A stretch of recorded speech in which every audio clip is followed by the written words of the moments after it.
Visa বাতিল, আকাশসীমা নিয়ন্ত্রণ থেকে শুরু করে পানি বন্টন চুক্তি প্রত্যাহার, কাশ্মীরের ঘটনাকে কেন্দ্র করে একে অপরের বিরুদ্ধে বিভিন্ন পদক্ষেপ নিয়ে যাচ্ছে ভারত পাকিস্তান। বিশ্ব নেতারা পরিস্থিতি স্বাভাবিক করার আহ্বান জানালেও তাতে কান দিচ্ছেন না তারা। এরই ধারাবাহিকতায় এবার পর্যটক হত্যার ঘটনার পাল্টা প্রতিক্রিয়ায় নিরাপত্তা বাহিনীকে যে কোনো পদক্ষেপ নেয়ার পূর্ণ স্বাধীনতা দিলেন ভারতের প্রধানমন্ত্রী নরেন্দ্র মোদী। এ তথ্য জানায় ভারতীয় গণমাধ্যম এনডিটিভি। মঙ্গলবার প্রধানমন্ত্রীর বাসভবনে দেশটির শীর্ষস্থানীয় ব্যক্তিদের সঙ্গে হওয়া এক বৈঠকের পর এ তথ্য প্রকাশ করা হয়।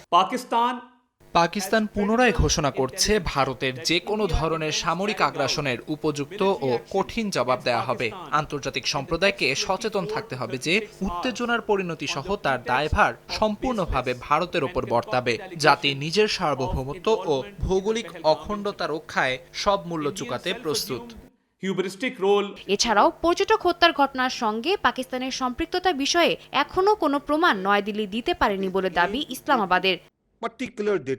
এ অবস্থায় দুই দেশের পরিস্থিতি স্বাভাবিক করতে তাদের সঙ্গে আলোচনায় বসবেন মার্কিন পররাষ্ট্রমন্ত্রী মার্কো রুবিও। মঙ্গলবার এক প্রেস ব্রিফিংয়ে এ কথা জানান মার্কিন পররাষ্ট্র মন্ত্রণালয়ের মুখপাত্র ট্যামি ব্রুস।